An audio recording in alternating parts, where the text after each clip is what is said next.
और बड़ी खबर आ रही है बिहार की सियासत से इस वक्त की सबसे बड़ी खबर।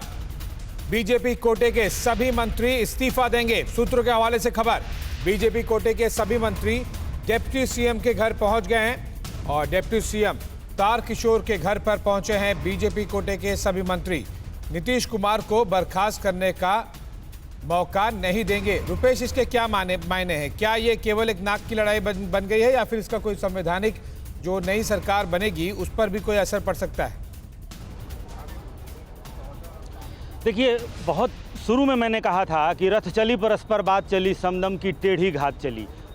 बिल्कुल वही है। हर राजनीतिक पार्टी अपनी अपनी रणनीति बना रही है। जैसे ही यहाँ कुछ एक्शन होगा धरातल पर, यानी कि जैसे ही महागठबंधन के नेता इस एक अन्य मार्ग में नीतीश कुमार के पास आएंगे, बैठक करेंगे, तो चीज़ें बहुत साफ हो जाएंगी। और उसी के इंतजार करते हुए बीजेपी की रणनीति ये बन रही है कि उनको नीतीश कुमार को बर्खास्त करने का मौका न दिया जाए, लेकिन ये भी कहने का मौका न दिया जाए कि पहले तो आपने ही इस्तीफा दे दिया। हमने तो बैठक यहाँ पर दूसरी चीज़ों के लिए की थी, जैसा कि विधायक कह रहे थे कि जातीय जनगणना के लिए बैठक है, आरसीपी प्रकरण के लिए बैठक है।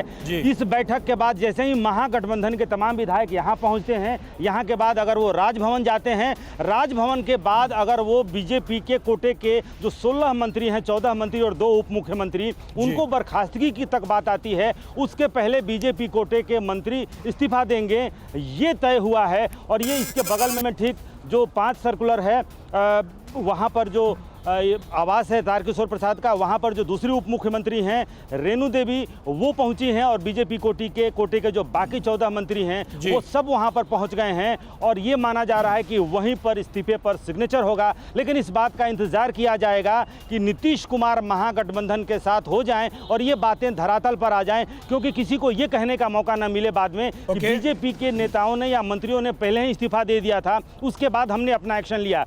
नीतीश कुमार अपना एक्शन पहले रुपेश, एक और बड़ी अपडेट दर्शकों को देते फिर आपके पास में आऊंगा। नीतीश कुमार ने राज्यपाल से मिलने का वक्त मांगा है, यानी कि औपचारिकताएं पूरी करने जा रहे हैं नीतीश कुमार। अब नई सरकार का रूप अगले कुछ घंटों में बनता हुआ दिखाई देगा। राज्यपाल से मिलने का वक्त का मतलब है कि सीधे सीधे अब नई सरकार बनने जा रही है अगले कुछ मिनटों में। रुपेश, एक महत्वपूर्ण बात मैं समझना चाहूंगा आपसे, और कुमार भी हमारे साथ में जुड़े हैं। कुमार, आपके पास आऊंगा। रुपेश, मुख्यमंत्री नीतीश कुमार का राबड़ी देवी के घर पर जाना, एक सिटिंग चीफ मिनिस्टर का वहां पे जाने का क्या मतलब है, क्या संकेत है ये?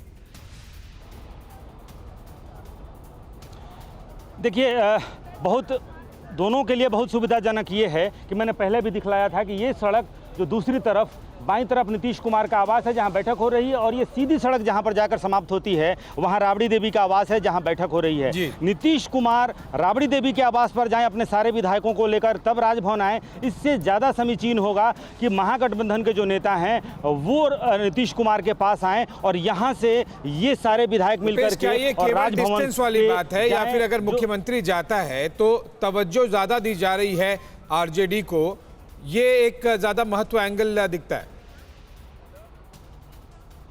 जी हाँ, बिल्कुल। अगर नीतीश कुमार अगर आरजेडी के पास जाते हैं और आरजेडी ये बात अपनी मनवाने में अगर समर्थ होती है कि जो जेडीयू के जो तमाम विधायक हैं उनको लेकर के नीतीश कुमार राबड़ी आवास पे आए, इसका मतलब है कि तेजस्वी यादव या राबड़ी देवी की जो बातें हैं या वो बड़े भाई की भूमिका में 79 विधायक आरजेडी के पास हैं, लिहाजा वो बड़े भाई की भूमिका में आरजेडी रहे, ये बात साबित होगी। लेकिन जिस तरीके की नाक की लड़ाई नीतीश कुमार बीजेपी के साथ लड़ सकते हैं, ऐसे में ये बहुत संभव नहीं लग रहा है कि नीतीश कुमार अपने विधायकों को लेकर के और महागठबंधन के पास जाएं। दूसरी तरफ आरजेडी की शर्त को मानना नीतीश कुमार की मजबूरी है अगर उन्हें अपनी कुर्सी बचानी है। और नीतीश कुमार अपनी कुर्सी बचाने के लिए पिछले 20 सालों में सबसे ज़्यादा किसी ने अगर जंगल राज का पाठ पढ़ा होगा चुनावी मंच से या फिर मीडिया के सामने, वो है नीतीश कुमार। ऐसे में अगर 2015 में उसी जंगल राज वाले के सामने जाने का तर्क अगर नीतीश कुमार गढ़ सकते हैं,